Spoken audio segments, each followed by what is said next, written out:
Hello friends, welcome back in कैटकॉम lab. आज मैं आप लोगों के लिए लाया हूँ एक नया टॉपिक जो कि सबसे अलग है। हमने इंटीरियर डिज़ाइनिंग करना सीखा है मैक्स में, स्केचअप में।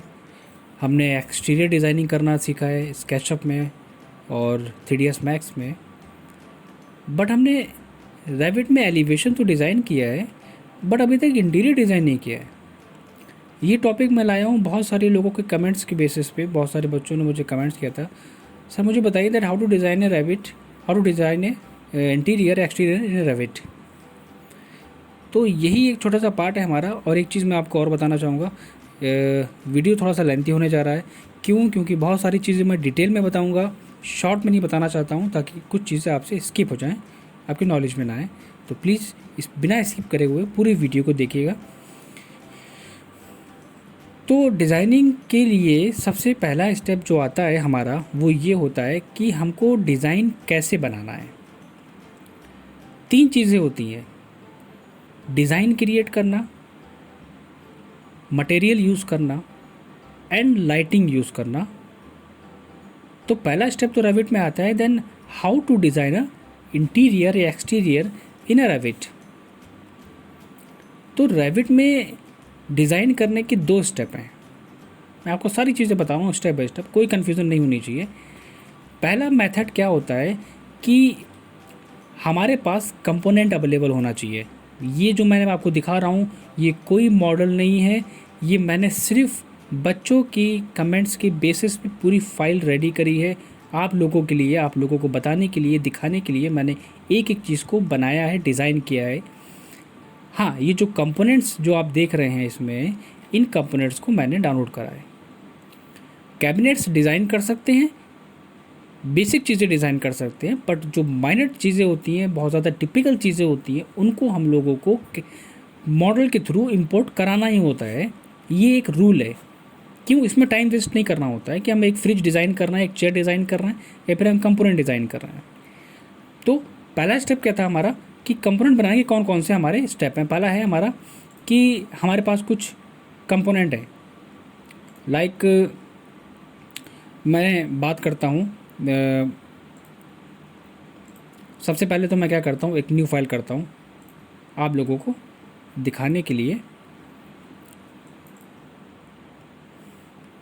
कि कंपोनेंट अगर हमारे पास है, फैमिली अगर हमारे पास है, तब हम कैसे डिज़ाइन करेंगे। ये हमने एक छोटी सी, पहले मैंने एक न्यू पेज करा। सबसे पहले न्यू पेज करने में थोड़ा सा टाइम लेता है, इट टेक्स सम टाइम। तो अब मुझे क्या करना है, कंपोनेंट को इंपोर्ट कराने के लिए पहले हम एक फ्लोर डिज़ाइन करेंगे, क्योंकि कुछ कंपोनेंट्स ऐसे होते हैं जो विदाउट फ्लोर सपोर्ट नहीं करते हैं। उनके लिए हमको फ्लोर को डिज़ाइन करना मस्ट होता है। मैं आपको अभी प्रैक्टिकल करके दिखाता हूँ। कंपोनेंट पे जाने के बाद मैं यहाँ पे लोड फैमिली पे गया।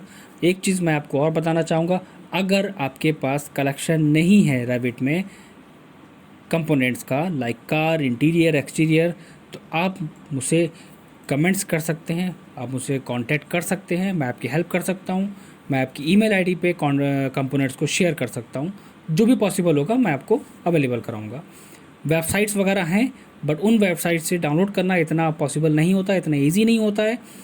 नंबर ऑफ़ वेबसाइट पे सर्च करना होगा, सारी पेड होती हैं, कोई भी अनपेड नहीं होती है। तो अब हमें क्या करना है, सबसे पहले हम आते हैं कंपोनेंट्स पे। यहाँ पे हम कोई भी कंपोनेंट्स निकाल लेते हैं।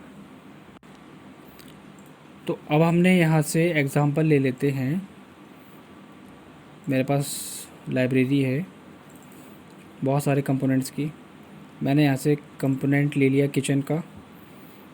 देन ये इसको थोड़ा सा अपग्रेड करेगा।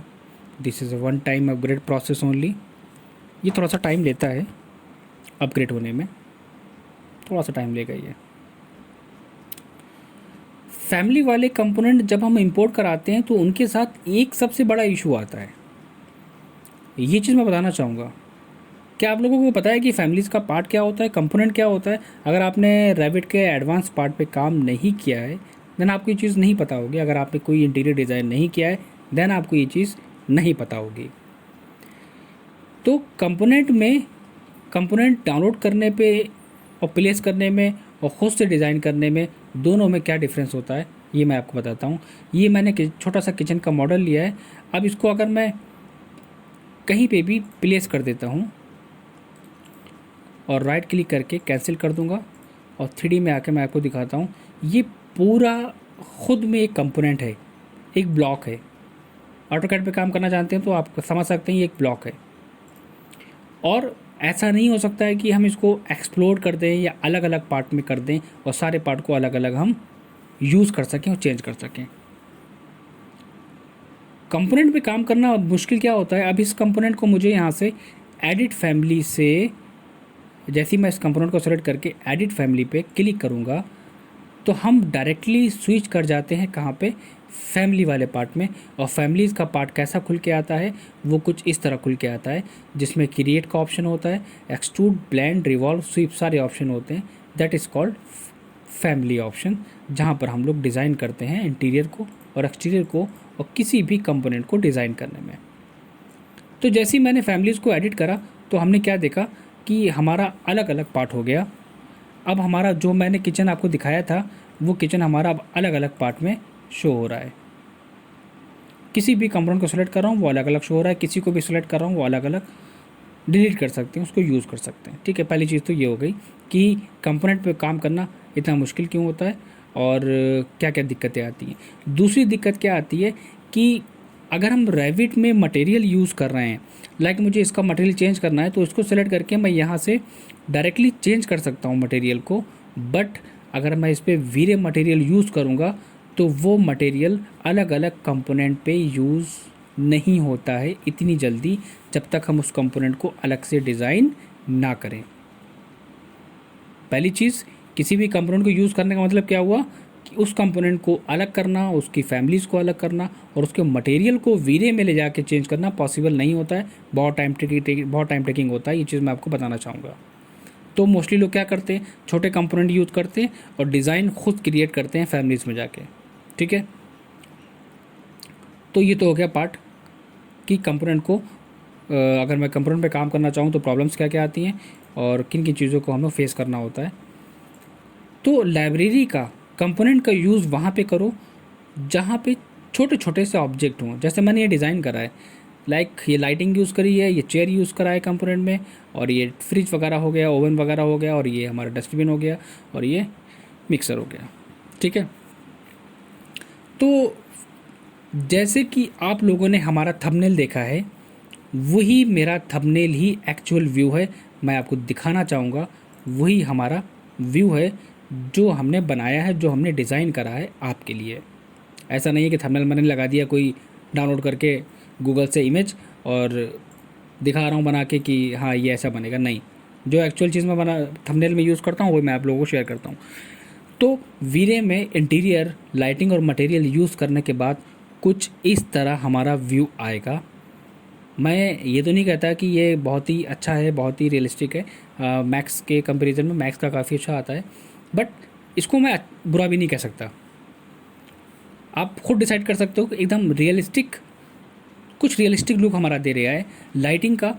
अब आप सोच रहे होंगे कि आपने ये लाइट सर सीलिंग में कोव लाइट कैसे यूज़ करी है, डिस्क लाइट कैसे यूज़ करी है, कैबिनेट के बॉटम में लाइट कैसे यूज़ करी है, मटेरियल इतना ग्लॉसी कैसे आ रहा है, इतना रियलिस्टिक कैसे आ रहा है, हर एक ऑब्जेक्ट को आपने इतना क्लियर कैसे शो कराया है, क्या क्या प्रोसेस है। माइंड में बहुत सारे क्वेश्चन चलते हैं। क्यों? क्योंकि हम भी इसी स्टेज से गुजर चुके हैं और जो हमने फेस किया है। तो पहली चीज़ आती है हमारी डिज़ाइनिंग की। मैंने कहा था वीडियो आपका बहुत ज़्यादा थोड़ा सा लेंथी हो जाएगा, प्लीज़ स्किप मत करिएगा, एक एक पार्ट को देखिएगा। तो मैंने कंपोनेंट को डिज़ाइन करा है फैमिलीज़ में। तो मैं इस वीडियो में तो आपको नहीं बता सकता, पॉसिबल नहीं है कि किचन डिज़ाइनिंग कैसे मैंने करी है। ये मैं अपने नेक्स्ट पार्ट में ज़रूर मेंशन करूँगा, वो पूरा पार्ट मैं आपके लिए लाऊंगा कि how to design a interior in Revit. तो मटेरियल मैंने कैसे यूज़ करा है, पहली चीज़ तो मैं आपको ये बताऊंगा। लाइक हमारे पास कंपोनेंट है, ये कैबिनेट हो गए टॉप के और ये बॉटम के। जो हमारे बॉटम के कैबिनेट हैं इनका कलर मैंने चेंज कर दिया है। मैं दोबारा से उस इमेज को ओपन करूँगा और आपको कलर्स के बारे में बताऊँगा ओपन करके वीरे के। तो इमेज में आपने क्या देखा, इमेज में देखा आपने ये वाइट का है हमारा और ये वुडन है, स्टील है, क्लॉथ फैब्रिक है हमारा, ये वुडन फ्लोर हो गया, वाइट सीलिंग हो गई हमारी, कोव लाइट वगैरह हो गई। तो सबसे पहले हमने क्या करा, प्रोसेस नंबर 1 हमारा क्या था, सबसे पहला स्टेप था मटेरियल को क्रिएट करना। मैं पॉइंट हाईलाइट करता हुआ चल रहा हूँ। नंबर 1 पॉइंट है how to create a material in V Ray. पहला स्टेप क्या होता है, वीरे पे आते हैं और वीरे पे आने के बाद जब आपका ये ऑप्शन ऑफ होता है तो आप इसे ऑन कर लेते हैं और आपके ऑन होने के बाद कुछ इस तरह से आपके यहाँ पे बार्स में नज़र आते हैं। यहाँ पे आपको 2 ऑप्शन नज़र आएंगे, एसेट एडिटर और अपीयरेंस मैनेजर। एसेट एडिटर पहले यूज़ करते हैं, अपीयरेंस मैनेजर बाद में यूज़ करते हैं। एसेट एडिटर पे क्लिक करने के बाद हमारे पास एक ऑप्शन आ जाएगा वीरे एसेट एडिटर। मैं आप लोगों को बताना चाहूँगा कि रेविट में जो मटेरियल्स दिए जाते हैं बहुत ही अच्छी क्वालिटी के होते हैं। और दूसरी चीज़, अगर आप मटेरियल्स को क्रिएट ना करना चाहो, ना बनाना चाहो, तो आपको परेशान होने की ज़रूरत नहीं है। वीरे अपना ख़ुद का मटेरियल लाइब्रेरी आपको प्रोवाइड कराता है। कि एग्ज़ाम्पल लेते हैं, मुझे वुड यूज़ करना है तो मैं जैसे ही वुड पे क्लिक करूँगा तो हमारे पास वुड की सारी कैटेगरीज आ गई। आप देख सकते हैं यहाँ पे हर एक। यूज़ करने का प्रोसेस क्या होता है, यूज़ कैसे करते हैं, सीन में कैसे ऐड कराते हैं, मैं एक छोटा सा स्टेप बताता हूँ। किसी भी मटेरियल को सेलेक्ट करने के बाद उस पर क्लिक करेंगे, उस पर राइट क्लिक करेंगे और राइट क्लिक करके कर देंगे हम ऐड टू सीन।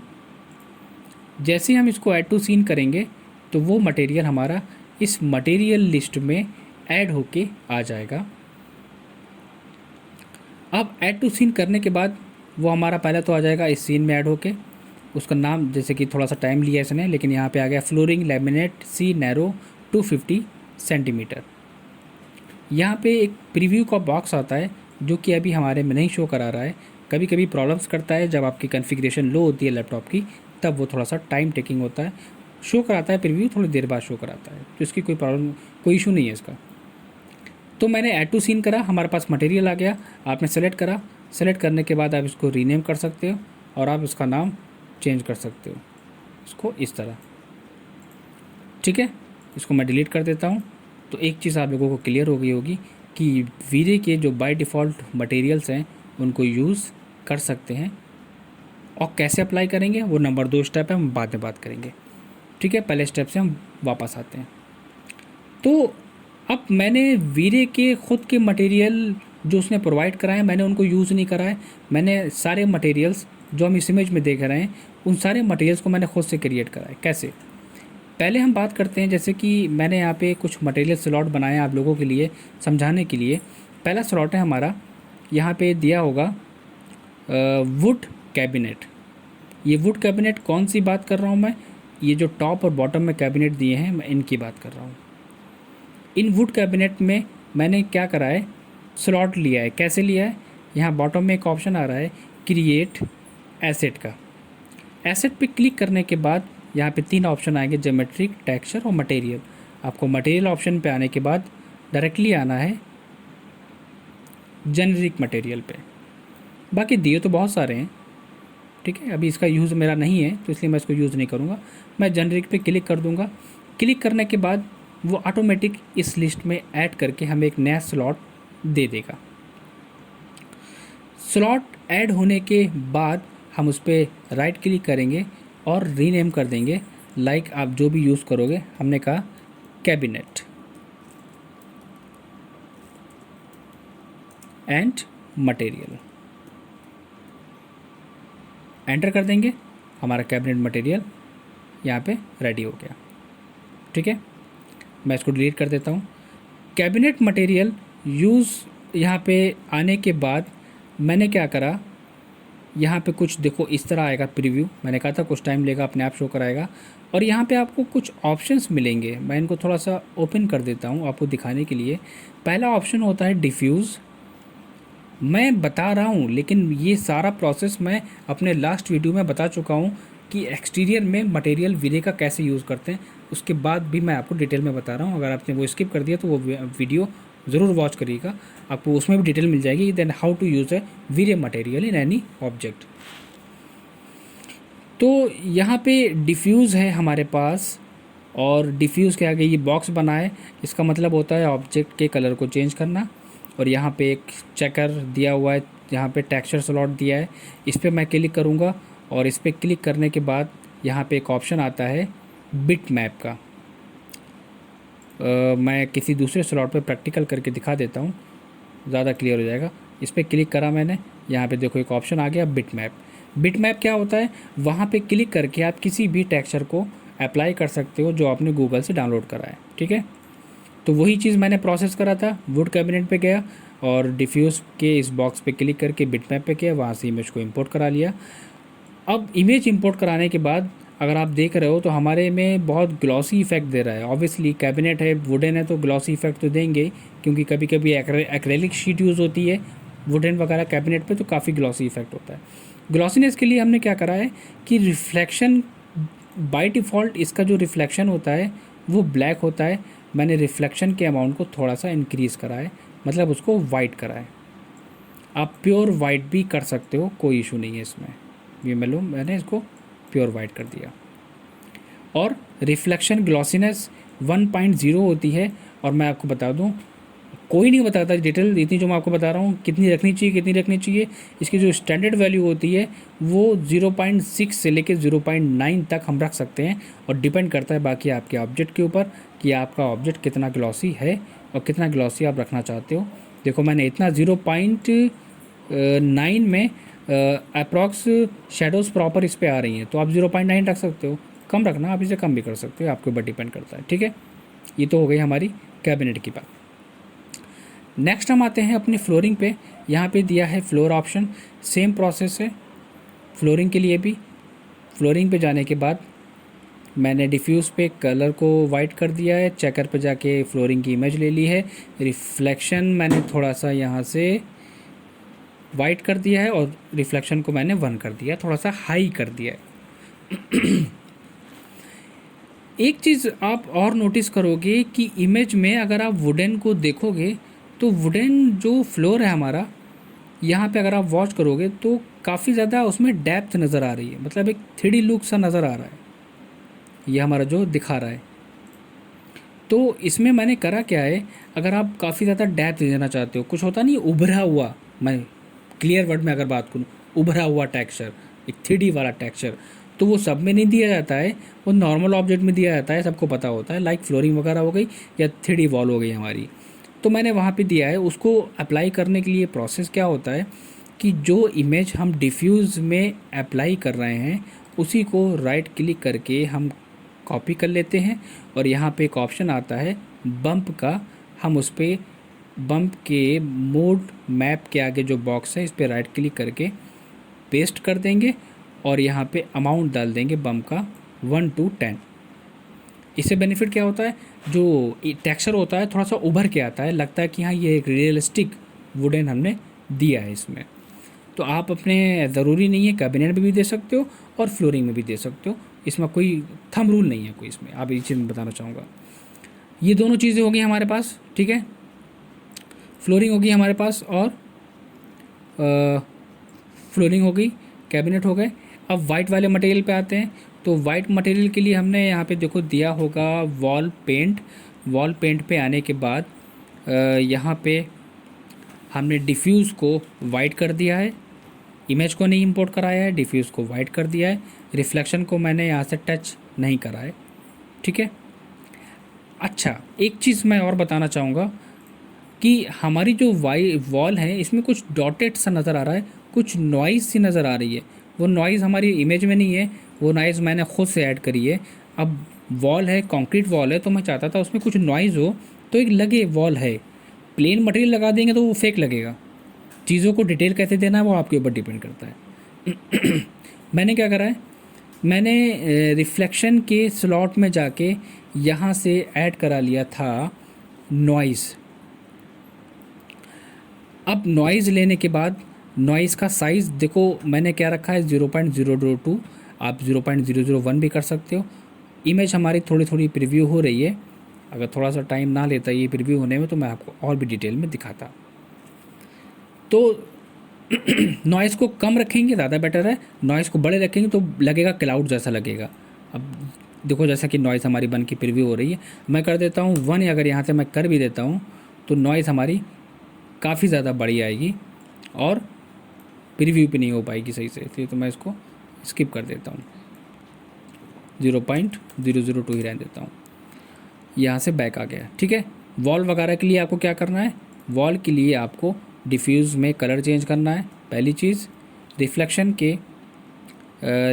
के स्लॉट पे जाके आपको वहाँ से नॉइज़ वाला ऑप्शन ले लेना है, नॉइज़ को कर देना है 0.002।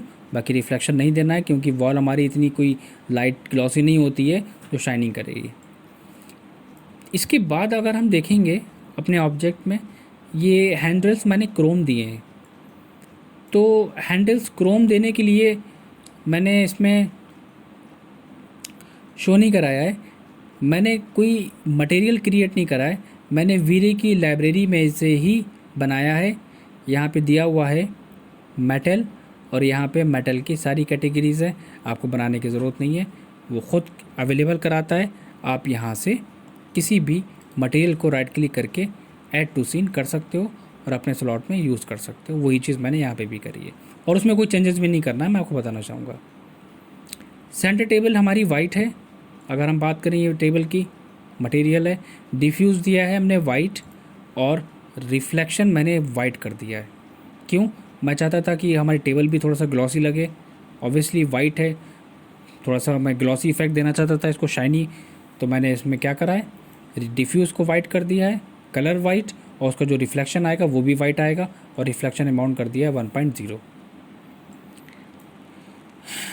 क्रोम फैब्रिक पैटर्न यूज़ करा है मैंने किस पे, इस चेयर पे यूज़ करा है फैब्रिक पैटर्न, और फैब्रिक पैटर्न को यूज़ मैंने करा है इसी वीरे की इनबिल्ड मटेरियल लाइब्रेरी से। यहाँ पे फैब्रिक दिया हुआ है और मैंने जो चेयर पे यूज़ करा है मैं आपको दिखा भी सकता हूँ। मैंने चेयर पे इन्हीं स्लॉट में से मटेरियल्स को यूज़ करा था, अप्लाई करा था अपने ऑब्जेक्ट पे, इस वाले स्लॉट को, फैब्रिक पैटर्न D01 को कुछ नहीं करा था, उसको ऐड करने के बाद डायरेक्टली अप्लाई कर दिया, बाकी कोई चेंजेस नहीं करे थे हमने इसमें। फिर बात आती है ट्रीज़ की। ट्रीज़ हमने यहाँ से रिमूव कर दिए हैं, अपनी इमेज में नहीं दिखाया है क्योंकि ट्रीज़ अगर आप ट्रीज़ मैं लगा रहा था तो ट्रीज़ के बहुत सारे कंपोनेंट थे, अलग अलग पार्ट थे, तो उनको मुझ सबको चेंज करना होता, इसलिए मैंने उसको स्किप कर दिया। अब आती है बात इन डिस्क लाइट की और कैबिनेट लाइट की। वीरे रेविट में लाइटिंग सोर्स नहीं दिया होता है, रेविट में नहीं होता है कि आपने ली लाइट और इसके कैबिनेट के नीचे लगा दी, इसमें ऑप्शन नहीं है। या तो आप लाइट के मॉडल को डाउनलोड करो और देन प्लेस करो अपने कैबिनेट के बॉटम में। अगर वो भी अवेलेबल नहीं है तो उसके बाद का ये पॉइंट मैं बता रहा हूँ और ये बहुत ईजी रहेगा आपके लिए। सबसे पहले हमने क्या करा था, मैंने फैमिलीज़ में जाके वहाँ पे एक शेप क्रिएट कर लिया था, जैसे कि आप ये देख रहे हैं यहाँ पे, ये हमारे पास बना हुआ है, छोटे से बॉक्स बने हुए हैं यहाँ बॉटम में लाइटिंग के लिए। अगर मैं एडिट करेगा आपको दिखाऊं तो ये देखो एक छोटा सा बॉक्स ये लाइट के लिए बनाया था, ये छोटा सा बॉक्स बनाया था कहाँ पे जाके, फैमिलीज़ में एक्सट्रूड ऑप्शन से। मैं फिर से रिपीट कर रहा हूँ, मैं नेक्स्ट वीडियो में सारी चीज़ें आपको बताऊँगा, इसलिए परेशान ना हो। तो बॉक्स लगाने के बाद वीरे में एक बहुत ही प्लस पॉइंट है कि उसने लाइटिंग तो नहीं दी बट लाइट सोर्स दे दिया मटेरियल का। मतलब क्या हुआ कि मैं एक मटेरियल यूज़ करूँगा जो लाइट की तरह वर्क करेगा, जैसे इसमें काम कर रहा है। कैसे, यहाँ पे देखो दिया हुआ है कैबिनेट बॉटम कोव लाइट, ये एक मटेरियल है, ये कोई लाइट नहीं है। और ये कहाँ मिलती है, इसी क्रिएट पे जाने के बाद यहाँ पे आपको एक ऑप्शन आएगा मटेरियल का और इसमें एक ऑप्शन मिलेगा इमेसिव। इमेसिव क्या करता है, इसका मतलब होता है ये एक लाइट सोर्स हमारा मटेरियल है, लाइटिंग ऑब्जेक्ट, लाइटिंग मटेरियल हमारा एक तरीके से कह सकते हो। ग्लो कहते नहीं, हाईलाइट करना किसी चीज़ को, ग्लो करेगा ये मटेरियल को। तो ग्लो का मतलब क्या हुआ, ये एज ए लाइट भी यूज़ करेगा और लाइट सोर्स भी देगा और इंटेंसिटी भी हमारी लाइट की कम या ज़्यादा वो भी करेगा। इमेसिव लेने के बाद हमारे पास कुछ ऐसा इंटरफेस आएगा, मुझे कुछ नहीं करना है, बस कलर देखो जो इमेज में दिख रहा है वही मैंने यहाँ पे कलर को अप्लाई करा है। उसकी इंटेंसिटी मतलब लाइट सोर्स मुझे कितना रखना है, मुझे रखना है 1.5, मैंने यहाँ से लाइट सोर्स ले लिया 1.5 और वहाँ पे जाके अप्लाई कर दिया। अप्लाई करने का प्रोसेस मैंने अभी नहीं बताया है, ठीक है, मैं बताऊँगा मैं भी आपको। और सीलिंग लाइट, ये जो आप डिस्क देख रहे हो, अगर मैं आपको दिखाऊं अपने मॉडल में, इन डिस्क को मैंने डाउनलोड नहीं करा है, इन डिस्क को मैंने बनाया है उसी फैमिलीज़ में जाके, और मैं आपको प्रैक्टिकल दिखाता हूँ। सेलेक्ट करने के बाद जैसे ही मैं एडिट पे जाऊँगा तो ऑटोमेटिक मॉडल हमारा फैमिलीज़ में आ गया। ये देखो, ये हो गया, एक सर्कुलर शेप हो गया और इसके अंदर हमने कट करके दूसरे ऑब्जेक्ट को ड्रॉ करा है मटेरियल के लिए।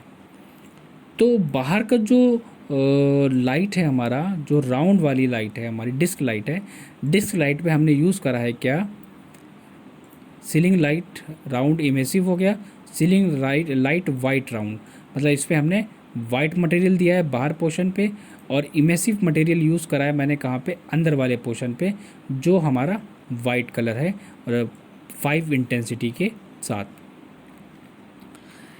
अब बात आती है हमारी इसकी, जो सीलिंग में कोव लाइट दी है हमने। कोव लाइट के लिए हमने सीलिंग में एक अलग से प्रोफाइल बनाई है ताकि हम उस पर मटेरियल अप्लाई करें। सीलिंग पे तो नहीं यूज़ कर सकते क्योंकि वो मटेरियल पूरी सीलिंग पे, पूरे ऑब्जेक्ट पे अप्लाई होगा। तो मैंने क्या करा कि मैं फैमिलीज़ में गया और फैमिलीज़ में जाने के बाद मैंने इस ऑब्जेक्ट को यहाँ से स्वीप कमांड के थ्रू बना लिया। बनाने के बाद मैंने फिनिश करा और इसके लिए मैंने क्या करा, सीलिंग लाइट पे आने के बाद यहाँ से हमने वाइट मटेरियल यूज़ कर लिया 10 इंटेंसिटी के साथ। कलर है हमारा वाइट। ये आपको कलर कुछ और दिख रहा है बट ये अपडेट नहीं हुआ, मैं बताना चाहूँगा दोबारा से, कंफ्यूज ना हो कि यहाँ पे था प्रीव्यू कुछ और है, कलर कुछ और है। सीलिंग लाइट वाइट है कलर और इंटेंसिटी 10 है। अब लाइट लगाने के बाद हमने क्या नोटिस करा, लाइट लगाने के बाद हमने कहा कि लाइट बहुत कम आ रही है, तो लाइट सोर्स हमें एक और देना चाहिए। तो लाइट सोर्स एक और देने के लिए मैंने क्या करा था, मैंने यहाँ पे इस वाली वॉल पे एक छोटा सा रेक्टेंगल ड्रॉ कर लिया था और वो रेक्टेंगल हमने ड्रॉ करा था किसमें, फैमिलीज़ में जाने के बाद। मतलब क्या हुआ, अगर हम यहाँ पे एक छोटा सा रेक्टेंगल बनाएंगे, कहाँ पे बनाएंगे, मैं एक प्रैक्टिकल करके दिखाता हूँ चीज़ें। मैं इसीलिए ज़्यादा लेंथी वीडियो नहीं बना रहा था, मुझे पता था आप लोग बोर ना हो जाएं, लेकिन ये बात भी है अगर चीज़ें अगर स्किप हो जाएंगी तो फिर आप यूट्यूब में जाके सर्च करोगे कि सर ने ये बताया था, ये तो स्किप कर दिया था। तो यहाँ पे एक लाइट सोर्स देने के लिए मेरे पास कोई लाइट का तो ऑप्शन था नहीं, मैंने एक्सट्रूड ऑप्शन लिया था। सेट, मैंने यहाँ से फेस सेलेक्ट करा था और फेस सेलेक्ट करने के बाद मैंने कुछ इस तरह यहाँ से बना के फिनिश करा। ये देखो यहाँ पे ये ऑब्जेक्ट आ गया और हमने बनाने के बाद इसके साइज़ को बहुत ही कम कर दिया था इस तरह। बस इतना करने के बाद मैंने फ़िनिश कर दिया था। फिनिश करके मैंने यहाँ पे जो मटेरियल बनाया था वाइट मटेरियल, उसी ऑब्जेक्ट पे अप्लाई कर दिया। तो एक ऐसा क्या होता है, इसका मतलब होता है कि ये लाइट इफ़ेक्ट पूरे में कवर करेगा। मतलब कि जिस तरह अगर आप इमेज देख रहे हो ना हमारी, तो ऐसा क्या लगेगा कि हाँ यहाँ से भी लाइट पूरे में इफ़ेक्ट दे रही है, लाइट कम नहीं लगेगी, पूरे एनवायरनमेंट को कवर करेगी और हर एक ऑब्जेक्ट को क्लियर तरीके से शो करेगी। जिसने लाइट सोर्स सही यूज़ करा और सही मटेरियल यूज़ करा उसका सीन काफ़ी रियलिस्टिक आता है और चीज़ें भी अच्छी लगती हैं। अब बात आती है इसमें कोव लाइट हो गई, डिस्क लाइट हो गई, कैबिनेट के बॉटम की लाइट होगी। इस लाइट की बात करते हैं, ये एक छोटा सा मॉडल है जो मैंने इंपोर्ट कराया था और उसी मॉडल को हमने यहाँ पे प्लेस करा था। अब सब कुछ अप्लाई कर दिया बट मटेरियल सर कैसे आपने अप्लाई करा, तो मैं आपको बताना चाहूँगा। अभी मैंने स्टार्टिंग में क्या बताया था, सबसे पहले एसेट पर जाने के बाद सारे मटेरियल्स को क्रिएट कर लो और बंद कर दो। अब आते हैं हम अपने मॉडल में। अब हम इसके बाद सेकंड स्टेप पे आते हैं अपीयरेंस मैनेजर पे, और अपीयरेंस मैनेजर पे क्लिक करने के बाद डायरेक्ट अप्लाई नहीं होता है, पहले एसेट एडिटर में बना लो, अपीयरेंस मैनेजर पे आओ, यहाँ पे ऑप्शन दिया हुआ है मटेरियल्स में पिक अ सरफेस। जैसे मैं इस पर क्लिक करूँगा और फ्लोर पे क्लिक करूँगा तो वो फ्लोर को सिलेक्ट कर लेगा, और मैंने इस पर क्या यूज़ करा है, फ्लोर। और अगर आप इसके एरो पे क्लिक करोगे, आपने जो एसेट एडिटर में बनाए थे स्लॉट, वो सारे स्लॉट हमारे यहाँ पे हाईलाइट होंगे, और आप जैसे ही कोई मटेरियल सेलेक्ट करोगे वो ऑटोमेटिक हमारे ऑब्जेक्ट पे अप्लाई हो जाएंगे। मैंने इसको सेलेक्ट करा दोबारा से ऑप्शन को, जैसे ही कैबिनेट पे क्लिक करा, देखो यहाँ पे आ गया वुड कैबिनेट। चेंज करना है, यहाँ से आप मटेरियल्स को चेंज कर सकते हो। तो प्रोसेस यही होता है अप्लाई करने का, इसमें थोड़ा सा लेंथी दिया है। यहाँ पे बॉटम कैबिनेट है, मैंने इसको सेलेक्ट करा, ये भी वुड कैबिनेट था, और वॉल हमारी थी वाइट, तो ये आ गई हमारी वॉल पेंट। और हमने क्या लिया था, ये भी हमारा वाइट था, टेबल भी हमारी आ गई सेंटर टेबल वाइट। तो इस तरह एक छोटा सा मैंने वीडियो प्रोसेस बताया आपको। कैमरा कैसे लगाते हैं, चलो मैं ये भी फटाफट बता देता हूँ, दिक्कत नहीं होगी। टॉप में आने के बाद हमने कैमरा ऑप्शन लिया और एक अपने अकॉर्डिंग सीन को एडजस्ट करा, लाइक यहाँ से पहला पॉइंट और दूसरा पॉइंट, ये हो गया हमारे पास 1 और 2 व्यू। यहाँ से मैं इसको थोड़ा सा मूव कर देता हूँ। अब थोड़ा सा स्ट्रेच कर लो सीन को, तो ये हमारा एक सीन कैमरे में फिक्स हो गया। ठीक है, इस तरह हमारा सीन निकलेगा। कैमरे की हाइट वगैरह अगर चेंज करनी है तो आप राइट क्लिक करो, शो कैमरा करो, और साउथ एलिवेशन पे, मतलब इम्पॉर्टेंट नहीं है, साउथ एलिवेशन, किसी भी एलिवेशन पे जाओ और कैमरे को सेलेक्ट करके अपने अकॉर्डिंग उसके आई लेवल को चेंज कर लो, तो हमारा कुछ इस तरह आता है। कैमरे से बाहर आ जाएंगे, मतलब 3D व्यू में डायरेक्ट आ जाएंगे, और वीरे में एक ऑप्शन दिया होता है यहाँ पे करंट व्यू। करंट व्यू में आने के बाद उसको बताओ कौन सा व्यू आपका है, मैंने कहा व्यू 2 है हमारा। अब सबसे इम्पॉर्टेंट चीज़ बताने जा रहा हूँ, वो होती है रेंडर सेटअप। रेंडर सेटअप में क्या होता है, रेंडर सेटअप हमारा आता है यहाँ पे सेटिंग्स में एक ऑप्शन आता है, सेटिंग्स के ऑप्शन पे आएंगे, और क्या क्या सेटिंग हमें रखनी चाहिए ये मैं आपकी डिटेल में नहीं बता सकता, वही चीज़ वीडियो लेंथी जाएगी। सेटिंग पे आने के बाद हमारे पास कुछ ऑप्शंस आएंगे, हमें उन ऑप्शंस को फॉलो करना होता है ताकि हमारा जो आउटपुट आए वो काफ़ी बेटर आए। ठीक है, इस चीज़ का हमको ध्यान रखना होता है।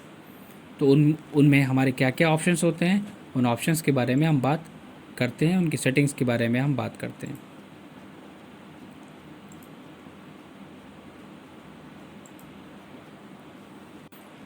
तो ये आ गया हमारा एक छोटा सा बॉक्स, इसमें पहला ऑप्शन आ रहा है रेंडर, और रेंडर में एक ऑप्शन आएगा ग्लोबल इल्यूमिनेशन। ग्लोबल इल्यूमिनेशन हमें क्या लेना है, primary engine irradiance map, secondary engine light catch. Settings note कर लो क्या होता है, कैसे होता है, क्यों होता है, किस लिए हम लोग लेते हैं, मैं बाद में अपने नेक्स्ट वीडियो में आपको डिटेल में दूंगा how to set a render setup. Interactive settings में हमें कोई चेंजेस नहीं करना है। एम्बियंट आप चेक कर सकते हो, थोड़ा सा लुक अच्छा आएगा, एम्बियंट को कवर करेगा। चैनल्स में हमारे पास कोई चेंजेस नहीं होते हैं। इन्वायरमेंट में हम आते हैं, इन्वायरमेंट अगर शो कराना है तो ठीक है, अदरवाइज़ इंटीरियर में नहीं लेंगे हम इसको। बस आपको रेंडर में क्या लेना है, ambient, irradiance map, light catch, और सैम्पलर हमारे 2 होते हैं, बकेट और प्रोग्रेसिव। अगर आप बकेट लेते हो तो बकेट ज़्यादा फिनिशिंग और क्लैरिटी लाएगा, बट ये उनके लिए होता है जिनकी हाई कॉन्फ़िगरेशन होती है पीसी की। मैंने लिया है प्रोग्रेसिव।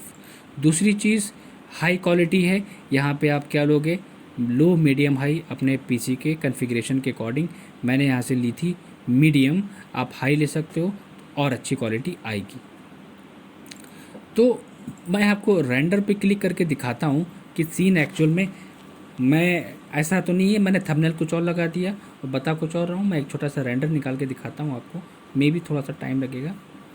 एक लाइट अगर रेंडर आ जाएगा तो मैं आपको दिखाता हूँ कि किस तरह रेंडर करता है वीरे।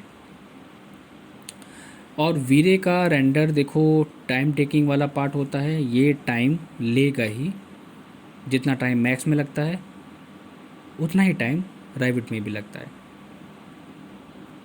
तो रेंडर निकलना स्टार्ट हो गया है, कुछ इस तरह हमारा रेंडर यहाँ पे शो करता है जब स्टार्टिंग करेंगे आप। तो मैं कंप्लीट रेंडर तो नहीं दिखा सकता आपको, मैंने छोटा सा एग्जांपल दिखा दिया है कि फाइनल आउटपुट कैसा निकल के आता है। वीडियो अगर अच्छी लगी हो और कुछ अगर आप डाउट्स हैं अगर आपके कुछ, और अगर आप कुछ पूछना चाहते हैं रिगार्डिंग सॉफ्टवेयर या कुछ भी, तो आप हमें कमेंट्स करके बता सकते हैं, पूछ सकते हैं, या फिर आप हमें ईमेल भी कर सकते हैं हमारे catcomlab@gmail.com पे। वीडियो कैसा लगा प्लीज़ मुझे कमेंट्स करके ज़रूर बताइएगा। कोई चीज़ स्किप हो गई हो, कोई चीज़ समझ में नहीं आई हो, तो भी आप मुझे बताइएगा, क्योंकि ये सारी चीज़ें, ये सारी नॉलेज मैं आप लोगों तक शेयर करता हूँ, आप लोगों की चीज़ों को बताने के लिए और डाउट्स को दूर करने के लिए। वीडियो अगर पसंद आया हो तो प्लीज़ लाइक, शेयर और सब्सक्राइब करना ना भूलिएगा, ठीक है। नेक्स्ट वीडियो में हम बात करेंगे how to create a interior in Revit. So घर पे रहिए, सेफ रहिए, थैंक यू।